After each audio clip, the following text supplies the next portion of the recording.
If you clicked on this because of the title of the video and you're kind of confused, I will explain to you what this approach is, what this idea is that really, I'm going to say I made up, but I know that this idea has been talked about in 300 other ways and just recycled through, but this is my idea in terms of what I call it. So it's called the why not approach to life. When I graduated high school, I had grown up my whole life in a church setting. I went every single week. I fully believed in God, fully believed in all of these, things, these religious things. And then I kind of went on a spiritual journey. And I think all of us do it. It depends on when, some of us do it when we're very young, some of us do it when we're very old. But I think everyone tries to kind of see what the truth is for themselves.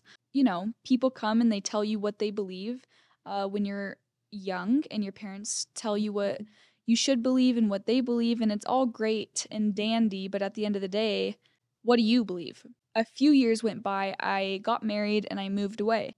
And during that time was incredibly dark. I fully did not know what was real and what was fake. So in Texas, long story short, I didn't know what I believed in. I didn't know what to believe in. It didn't seem like anyone had the answer. Really, the answer I kept getting was look for yourself. Like, tune into yourself, what feels like truth to you.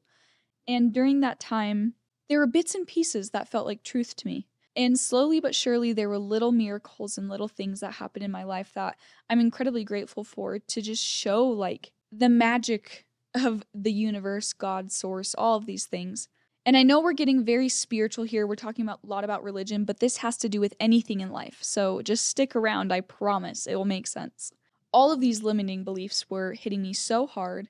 I didn't go to college. I didn't know what I wanted to do. I was so incredibly unmotivated. And then out of nowhere, I can't think of one specific example as to why I realized this.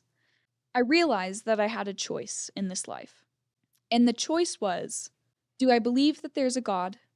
That there's someone that loves me up there or wherever, and God, source, universe has a divine plan for me, and I am a divine spiritual being, and I'm going to go to heaven one day, and there's going to be life after death, and I'm going to see my loved ones and all of these things.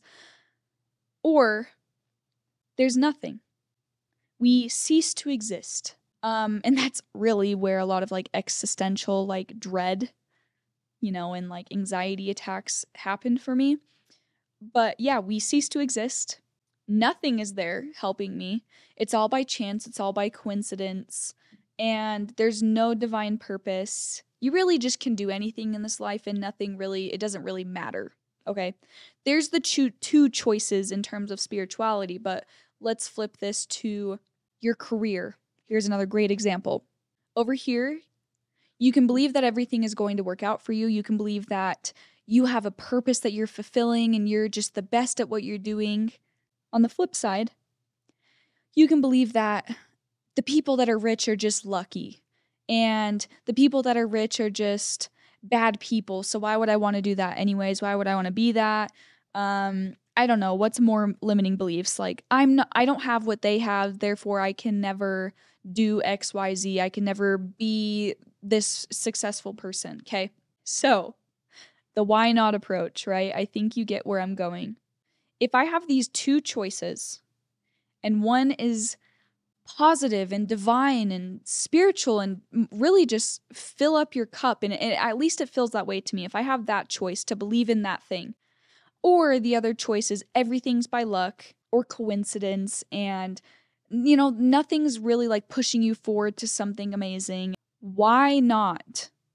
Why not believe in the good? Why not believe that things will work out for you if you have the choice to believe that or not? Like, logically, and I know we're talking very spiritually here, but logically, it doesn't make sense why you would choose this negative side. It doesn't make sense to me.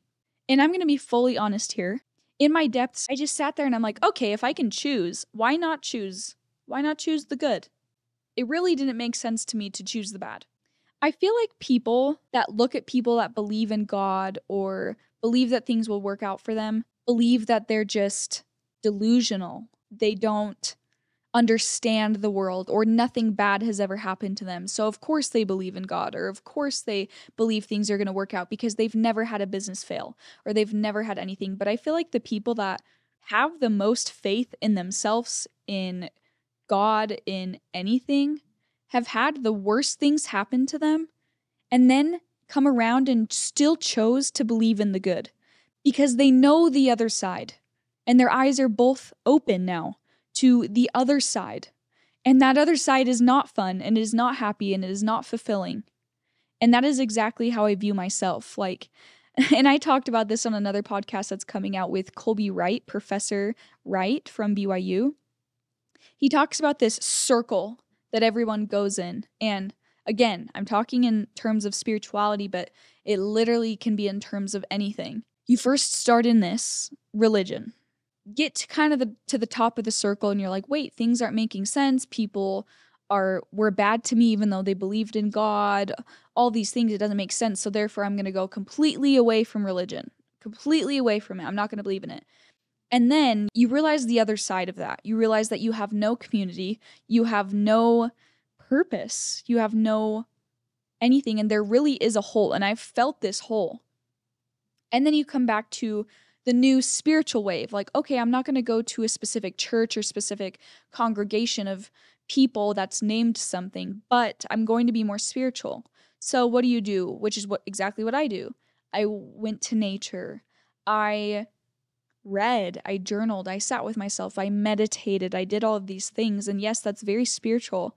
But then you miss the community. And the community is the huge part of like, shoot, where do people go to feel these things, to talk about these things? It's usually in church. So then you're right back here, okay? That was kind of a tangent, but I hope that made sense. And I believe that that's exactly what I experienced. And I think that's a lot of what people's lives are right now. They're realizing something is missing. And they're realizing that their life there's a hole that's missing. So you can either choose to be in that hole, believe that nothing's going to work out for you, or fill that hole, climb out of that hole, and come join us over here in the positive, uplifting, fulfilling side. And yeah, no one knows. No one knows for sure what's going to happen with anything in life. You don't know if you're going to make it or not. But why not believe it's going to make it? Why not believe? So if you have something that you're sitting here and you're like, yeah, maybe she's making a little bit of sense, but I just don't know. Sit with yourself. What feels like truth to you? What feels better? If it feels better to believe nothing's going to happen for you, then okay. Okay. I mean, I can't argue if you really think that feels better, but I don't know. Maybe write 3 things down in your journal. On the left side, your negative beliefs, and then right on the right side, how can you reframe that? How can you reframe your mind with the why not approach? Okay. So let's say I have this test for school and I'm studying and I'm not believing in myself. I could say, test for school. What is the belief here? Oh my gosh, I haven't studied a lot, or I'm not as smart as this girl over here or this guy over here, and I've been really struggling, so I'm just not going to make it, okay? And I mean, obviously you should study. You should study for school. But then right on the right of that, what is a way to flip that around with this approach? So maybe I should study more. Absolutely. Maybe I should do these things that I know I'm supposed to be doing for sure. But I'm going to go into that test and believe that I'm going to pass, because why not? If I have a choice to believe if I'm going to fail or if I'm going to pass, why not believe if I'm going to pass? And that also, you have to have preparation in life. There's this quote that says, luck is when preparation meets opportunity. So you obviously have to prepare for these things, prepare for life. But then the crucial part is to believe that it's going to work out for you.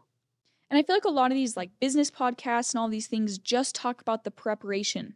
Just talk about it. Like if you do these things day in and day out, it's going to work for you.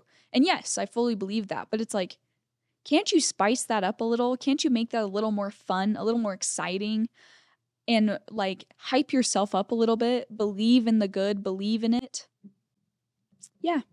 So this is a little bit impromptu. There are so many good episodes to come, so many good things to come. I cannot wait to share more and show you guys. And yeah, stay tuned for more. And until next time, bye.